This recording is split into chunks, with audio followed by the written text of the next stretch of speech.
Halo guys, assalamualaikum, selamat datang kembali di NN Top 11 Channel. Apa kabar semuanya? Semoga teman-teman selalu sehat dimanapun berada. Hari ini saya akan membahas formasi 4-3-3. Video ini saya buat karena saya tertarik dengan salah satu komentar dari Bang Maaf Ngelag. Gak apa-apa bang, saya juga terkadang suka ngelag, apalagi pas lagi ngupload video, ngelag banget. Nah, Bang Leg bilang katanya, Bang, apakah formasi 4-3-3 atau 3MC tanpa DMC atau AMC masih bagus sekarang? Nah, kebetulan banget guys, akhir-akhir ini juga saya jarang banget menggunakan formasi 4-3-3, dan musim ini saya lebih banyak menggunakan formasi 3-2-2-3, dan itu sudah terbukti di liga. Untuk sementara tim saya masih belum terkalahkan guys. Oke, untuk formasi itu sebenarnya sudah pernah saya bahas di beberapa hari terakhir atau beberapa minggu terakhir ke belakang, dan saya juga pernah membahasnya. Kebetulan formasi itu cukup bagus. Barangkali ada teman-teman yang ingin menggunakannya, silahkan, tapi pastikan sebelum teman-teman menggunakan formasi 3-2-2-3 WM, pastikan kamu melakukan laga uji coba melawan teman kamu yang kualitas fotonya lebih tinggi, 10, 15, atau 20%. Lebih tinggi lebih bagus. Jika dalam 5 pertandingan tim kamu selalu menang, kamu bisa terapkan formasi itu untuk laga-laga resmi seperti Cup, Liga, ataupun Liga Champion. Misalkan hasilnya tidak sesuai dengan pemain yang kamu miliki, atau kombinasi pemain kamu tidak tepat dengan formasi 3-2-2-3 WM, sebaiknya kamu tidak perlu menggunakan formasi itu, karena formasi 3-2-2-3 WM sering sekali menjadi sasaran empuk serangan balik cepat tim lawan. Dan kita akan kembali membahas formasi 4-3-3 yang kata Bang Leg tadi, apakah bagus. Nah, formasinya sudah saya terapkan kurang lebih seperti ini guys. Jadi di sini kita menempatkan 4 back, kemudian 3 gelandang tengah, 2 gelandang serang, dan 1 striker. Barangkali ada teman-teman yang ingin tahu kenapa saya tidak menempatkan 3 striker sekaligus. Karena biasanya serangan-serangannya tidak terlalu efektif. Kebanyakan striker juga tidak terlalu bagus guys jika kombinasi atributnya tidak tepat. Jadi di sini saya menempatkan 2 gelandang serang yang sudah saya latih sendiri guys. 2 gelandang serang sudah saya latih sendiri, atributnya sesuai keinginan saya.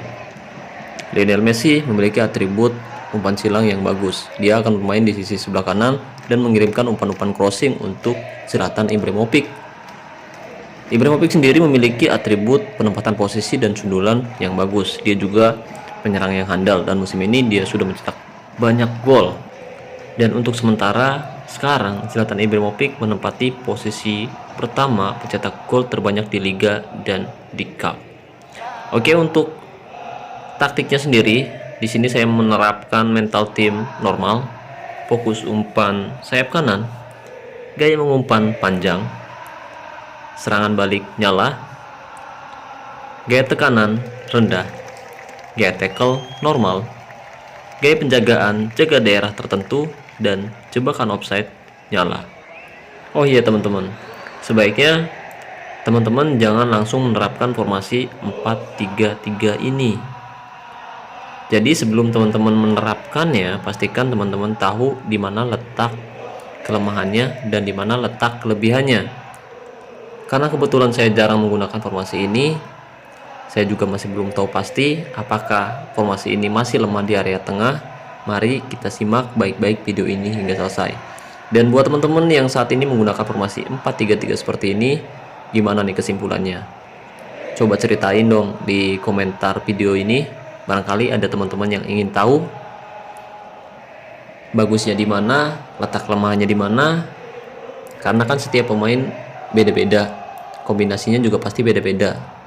Jadi teman-teman bisa ceritakan di mana letak kelemahan dan kelebihan formasi 4-3-3 berikut dengan taktiknya yang digunakan oleh teman-teman itu seperti apa. Dan teman-teman nanti bisa nilai sendiri formasi 4-3-3 yang saya terapkan seperti apa. Oke, di sini saya akan menguji coba formasi 4-3-3 melawan The Blues di final asosiasi divisi Platinum. Memang tidak terlalu tinggi, tapi semua manajer ingin menang. Seperti saya sendiri. Karena kita membutuhkan poin untuk naik divisi yang lebih tinggi. Terutama target saya musim ini kita bisa lolos ke divisi berlian. karena hadiahnya tentu saja lebih banyak. Ya, setiap manajer pasti memiliki harapan seperti itu. Oke. Dan untuk lolos ke divisi berlian kita harus benar-benar kompak, teman-teman. Pertandingan antara The Blues versus FC Buteng akan segera berlangsung kurang dari 1 menit. Jadi buat teman-teman yang belum mendukung channel ini, jika berkenan kamu bisa klik tombol like, subscribe, dan aktifkan juga notifikasinya agar teman-teman selalu tahu update terbaru dari NN Top 11 channel. Oke, seperti yang saya bahas, di sini saya menggunakan formasi 4-3-3 dan lawan menggunakan formasi 4-1-2-3. Formasi yang cukup stabil yang digunakan oleh The Blues FC. Formasi itu memiliki kekuatan yang seimbang antara menyerang dan bertahan. Sedangkan formasi 4-3-3 seingat pengalaman saya memang cukup bagus untuk menyerang, tapi memiliki lebih banyak celah di area tengah lapangan atau area tengah pertahanan kita, teman-teman. Nah, seperti yang teman-teman lihat bahwa pemain saya langsung mencetak gol di menit ke-1. Umpan crossing yang dikirimkan oleh Lionel Messi tepat mengarah ke jeratan Ibrahimovic yang langsung menghantam si kulit bundar masuk ke gawang The Blues FC. Tapi sayang sekali, di awal babak pertama salah satu pemain andalan saya cedera, dan saya harus menggantinya dengan pemain yang sebelumnya tidak pernah bermain sama sekali, yaitu El Sami. Dan tentu saja itu membuat kerugian yang cukup buruk. Kerugian untuk tim saya, FC Buteng. Kehilangan salah satu pemain terbaik saya, itu membuat pertahanan tim saya akan semakin rapuh. Ya, meskipun teman-teman tahu bahwa saya menempatkan back tengah yang cukup tangguh akhir-akhir ini, tapi ketika kita tidak memiliki kombinasi pemain yang bagus, biasanya sebagus pemain yang kita miliki itu tidak bisa menghentikan serangan-serangan yang akan dilakukan oleh penyerang lawan. Jadi sebelum teman-teman memikirkan kemenangan, pastikan teman-teman sudah memikirkan kombinasi antar lini pemain yang teman-teman miliki, mulai dari sektor pertahanan, gelandang, hingga sektor serangan. Itu yang akan membuat tim kamu selalu menang. Misalkan kombinasinya tidak tepat, formasi apapun itu biasanya tidak akan akurat. Ya, seperti itulah. Oke, skor masih 1-0. FC Buteng untuk sementara unggul, dan manajer dari The Blues FC hadir di pertandingan ini yang membuat pertandingan semakin panas meskipun pertandingan berlangsung ketika hujan deras. Kedua manajer akan melakukan yang terbaik agar timnya bisa menang. Di menit 20, The Blues melakukan serangan dari area tengah. Salpets menggiring bola, tapi untung saja Gerard Pique berhasil menghentikan serangan. Pique sendiri adalah pemain yang memiliki play stylish atau gaya main stopper. Dia bergerak lambat tapi akurat ketika menghentikan serangan-serangan lawan dari area tengah. Dan gol tercipta di menit 24 setelah memanfaatkan umpan silang dari sisi sebelah kanan FC Buteng, di mana itu adalah pemain yang baru saya masukkan, yaitu El Sami. Sepertinya dia bermain tidak cukup bagus dan lawan mengetahui kelemahannya. Kali ini Yunha hampir saja mencetak gol, tapi bolanya masih bisa ditepis oleh penjaga gawang FC Buteng. Di menit 38, FC Buteng hampir mencetak gol dari jarak dekat. Mason Mount yang mengirim bola dan membangun serangan, mengirim umpan kepada Kante yang langsung mengirimnya kepada Ibrahimovic. Sedangkan Messi dari jarak dekat masih bisa dihalau dan digagalkan oleh penjaga gawang dari The Blues. Skor masih berimbang 1-1. Di menit 44, The Blues membangun serangan dari area tengah. Yani Ua mengirim bola melewati dua penjagaan dan mencetak gol dengan tendangannya yang sangat keras. Bola masuk ke gawang FC Buteng tanpa bisa dihentikan oleh pemain manapun. Dan itu terjadi dari area tengah seperti apa yang saya bahas, bahwa formasi 4-3-3 sangat rentan di area tengah pertahanan. Setelah kebobolan, FC Buteng tidak tinggal diam. Cristiano Ronaldo sebelum mencetak gol melewati 3 penjagaan dan melakukan tendangan yang sangat keras di depan mulut gawang The Blues FC. Skor berimbang menjadi 2-2. Di babak pertama kita sudah melihat kesimpulan formasi 4-3-3. Menurut saya pribadi, formasi 4-3-3 memang sangat bagus untuk menyerang, tapi cenderung lemah di sektor pertahanan. Ya, meskipun di sini saya memiliki salah satu back tengah yang tangguh, tapi ketika kombinasi pemain yang kita miliki tidak tepat dan kita memasukkan pemain yang salah, lawan bisa memanfaatkan peluang tersebut untuk mencetak gol. Seperti yang saya bahas di awal, bahwa area tengah pertahanan tim kita ketika menggunakan formasi 4-3-3 harus benar-benar dijaga. Kemudian setelah saya kehilangan salah satu pemain terbaik saya di sisi sebelah kanan, itu membuat The Blues memanfaatkan peluang tersebut. Dan tadi teman-teman bisa melihat gol pertama berawal dari sisi sebelah kanan. Kemudian gol kedua dari area tengah pertahanan tim saya. Dan sekarang mari kita lihat serangan balik tercipta di menit 52. Zlatan Ibrahimovic berhasil mencetak gol dengan luar biasa bagusnya.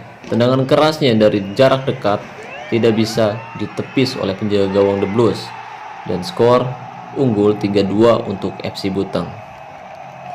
Dan tidak berserang lama, The Blues melakukan serangan kembali di area tengah. Tackle keras El Sami, pemain yang baru saya masukkan, membuat pemain lawan cedera. Tendangan diberikan, Yaniwa hampir saja mencetak gol, tapi bolanya masih bisa ditepis dengan sangat baik oleh Alisson Becker. Skor masih 3-2 untuk keunggulan FC Buteng. Pertandingan yang sangat menarik. Dua pemain cedera dari kedua kesebelasan. Pertama pemain saya di menit awal babak pertama tadi, dan kedua pemain lawan. Kemudian gol ketiga The Blues tercipta di menit 62. Serangan balik yang dimanfaatkan dengan baik oleh pemain The Blues berhasil diselesaikan dengan sangat baik.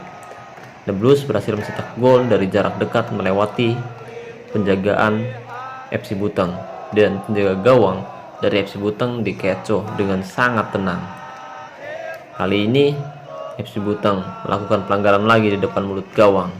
Untung saja bola masih melambung di atas mister gawang FC Buteng. Oke, setelah kita tertinggal, kita tidak bisa diam saja seperti itu. Jadi kita harus merubah sesuatu. Dan kali ini karena saya cukup tertekan dengan formasi 4-3-3, terpaksa saya harus merubah formasi yang awalnya 4-3-3 menjadi formasi 3-1-3-3. Sebenarnya untuk menghadapi formasi 4-1-2-3 kita bisa menggunakan formasi counternya, yaitu formasi 3-1-2-1-3 atau formasi 3-4-3 diamond. Tapi karena saya kali ini tidak memiliki opsi gelandang serang tengah yang bagus di bangku cadangan, jadi saya hanya menggunakan formasi 3-1-3-3 dan berharap pemain saya bisa mencetak gol keempat di akhir babak kedua ini. Kali ini The Blues membangun serangan tapi masih bisa dipotong dengan sangat baik. Ibrahimovic mengumpan kepada Cristiano Ronaldo dan menggiringnya. Tendangan keras dilakukan dan masuk ke gawang The Blues, dan Cristiano Ronaldo berhasil membawa FC Buteng unggul 4-3 atas The Blues di menit 82. Dan kali ini The Blues mencoba membalas serangan dari sisi sebelah kanan pertahanan tim saya. El Sami kembali melakukan pelanggaran keras yang berujung kartu kuning, dan tendangan bebas diberikan. Yaniwa melakukan tendangan bebas yang spektakuler, mencetak gol dengan sangat indah. Bola yang masuk ke gawang FC Buteng tidak bisa ditepis, masuk begitu saja. Penyelesaian yang luar biasa dan tembakan yang sangat bagus dari penyerang The Blues FC. Di menit 86, FC Buteng mencoba membangun serangan, tapi sayang sekali bolanya masih bisa dibuang dengan baik oleh pemain bertahan The Blues FC. Skor berimbang 4-4 di menit 88. Jelas, di sini sudah kita lihat bahwa pemain bertahan saya bermain cukup buruk melawan The Blues FC di leg pertama, dan saya harap di leg kedua tim saya mampu mengalahkan The Blues FC. Dan tidak ada lagi waktu yang tersisa. FC Buteng tidak berhasil mengalahkan tuan rumah. Sempat unggul lebih dulu, FC Buteng dihantam habis-habisan oleh tuan rumah dan skor berimbang menjadi 4-4. Meskipun Zlatan Ibrahimovic bermain sangat bagus di area serangan, tapi karena lemahnya sektor pertahanan FC Buteng hingga bisa dibobol dengan sangat mudah oleh penyerang The Blues, membuat skor imbang. Dan jika kita lihat dari penguasaan bolanya sendiri, The Blues lebih dominan dengan 55% berbanding 45% penguasaan bola. Mereka juga lebih banyak melakukan percobaan tembakan, total 13 percobaan tembakan, 9 tepat sasaran dan 4 berbuah gol.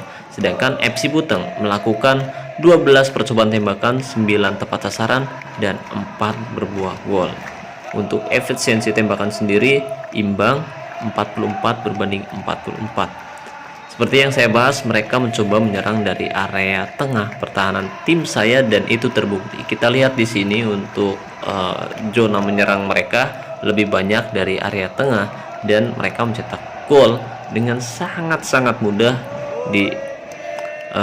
jika mereka menyerang dan menusuk area tengah pertahanan tim saya, teman-teman. Di sini meskipun Kieran Trippier bermain cukup bagus dengan nilai 7,3, tapi penjaga gawang FC Buteng yaitu Alisson Becker dan El Sami bermain tidak maksimal.